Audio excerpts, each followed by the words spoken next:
Ok, pessoal. Então, para a gente falar um pouquinho sobre o que vai ser visto, o que a gente vai estudar, como que a gente vai abordar, o que a gente vai se debruçar para aprender em cada um dos módulos, eu vou dar uma prévia para vocês, eu vou dar umas dicas do que vai acontecer, dos assuntos que a gente separou para cada um dos módulos, tá?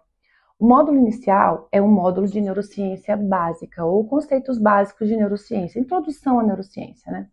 Ele vai ser um módulo que ele vai dar base para a gente entender, por exemplo, processos mais complexos, como, por exemplo, a neuroplasticidade, a desencadear de depressão a partir de estímulos estressores, o eixo HPA, que é o eixo do medo, né, circuitos mais complexos, né, neurodesenvolvimento, podas neuronais, né, as doenças, os transtornos que a gente vai estudar nos outros módulos. Toda essa parte precisa ser embasada, a gente precisa primeiro dar suporte para a gente poder entender como que isso funciona, né?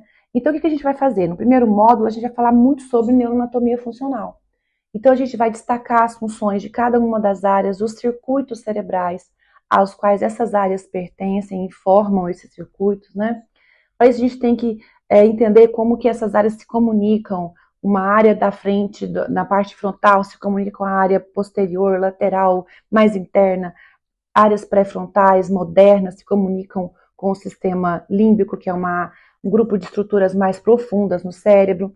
Então, tudo isso são mecanismos, são formas que a gente pode abordar o entendimento de neuroanatomia funcional para poder aplicar isso no que a gente vai estudar dentro de neurociências. Então, o primeiro módulo ele é mais introdutório mesmo, é bastante denso, a gente vai usar bastante livros de neuroanatomia funcional, o livro de neurociências do Baer, do Kandel, todos esses assuntos que incluem o entendimento de como que esse circuito, que essa circuitaria mental funciona, a gente vai usar então tanto artigos com estudos de casos para a gente poder entender melhor qual que é o papel dessa circuitaria das áreas cerebrais na formação dos comportamentos, das emoções, das volições, da nossa cognição, dos processos mentais em geral, ok?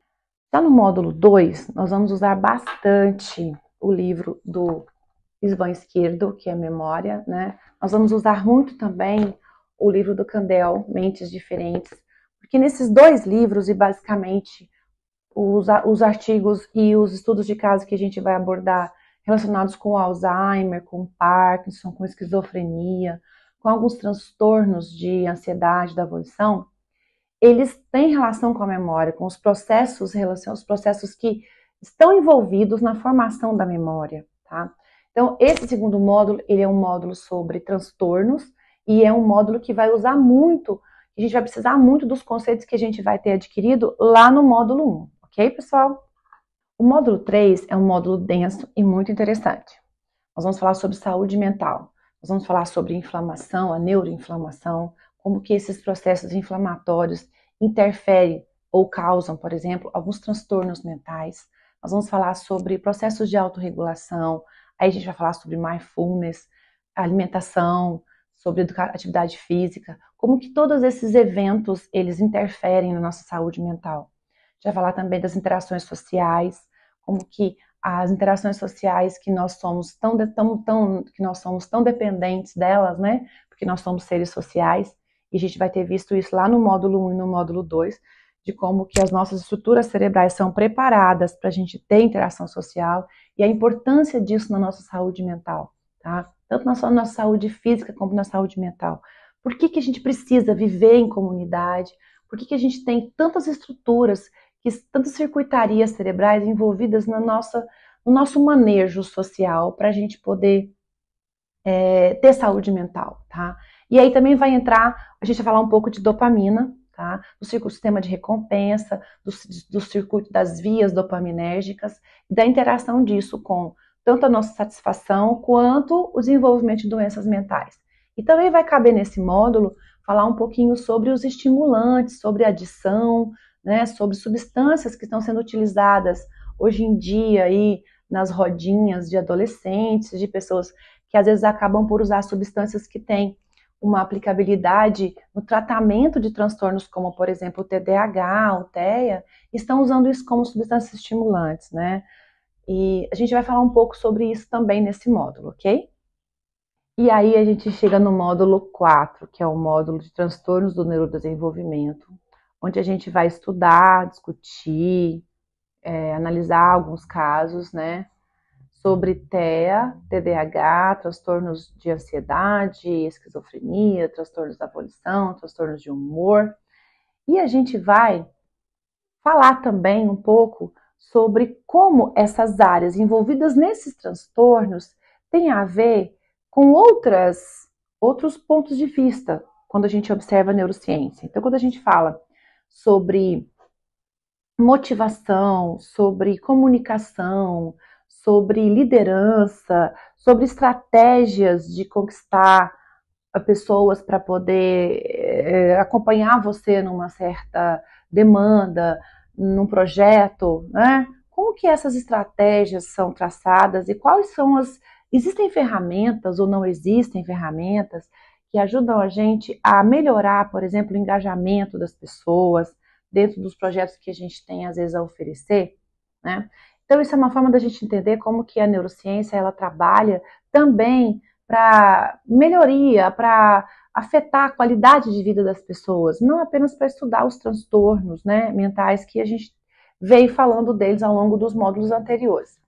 E aí a gente vai usar muito dois grandes autores que eu acho que são hors concours para a gente trabalhar, que é o Antônio Damasio, nesse livro dele, O Erro de Descartes, e o Daniel Kahneman, que é nesse livro dele aqui, Rápido e Devagar.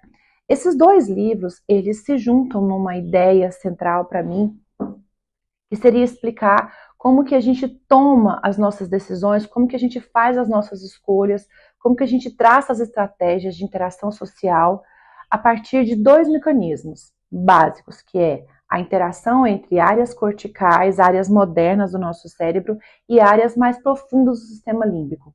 E como que a demanda de energia que é utilizada nesses dois sistemas, ela determina qual vai ser o comportamento do indivíduo, ou ela está relacionada, muito fortemente relacionada, com quais as decisões que esse indivíduo vai tomar. Então, tanto baseadas no entendimento da função dessas estruturas cerebrais, para entender o TEA, o TDAH e os transtornos de ansiedade, quanto quando esses processos funcionam sem ser a partir desses transtornos e ser relacionados com essas disfunções, a gente consegue colocar a neurociência em outras áreas, em várias outras áreas, por que não dizer em todas as outras áreas onde a gente tem a atuação das pessoas hoje em dia, tá? Então, a gente termina o nosso grupo de estudo, a gente finaliza os módulos do nosso grupo de estudo com esse módulo final, onde a gente vai tentar fechar a ideia toda em cima do quanto a neurociência pode ser uma ótima ferramenta para a gente melhorar a qualidade de vida das pessoas, para a gente entender como interagir melhor com determinado público, determinado grupo de indivíduos que a gente quer interagir. Usar a neurociência para entender como que os processos fisiológicos funcionam, para melhorar o autoconhecimento, para a aprendizagem, para a autorregulação, né? Para conseguir extrair do ambiente os melhores pontos, as melhores coisas para a gente manter a nossa saúde mental. E aí a gente finaliza o nosso grupo de estudos com esse módulo e para mim é fechamento com chave de ouro. Eu aguardo vocês. Até lá! Gostou do vídeo? Aqui no Instituto Suassuna nós ajudamos você a alcançar seus objetivos com uma educação ativa e atuante. Oferecemos pós-graduações em psicologia, tanto online quanto presenciais.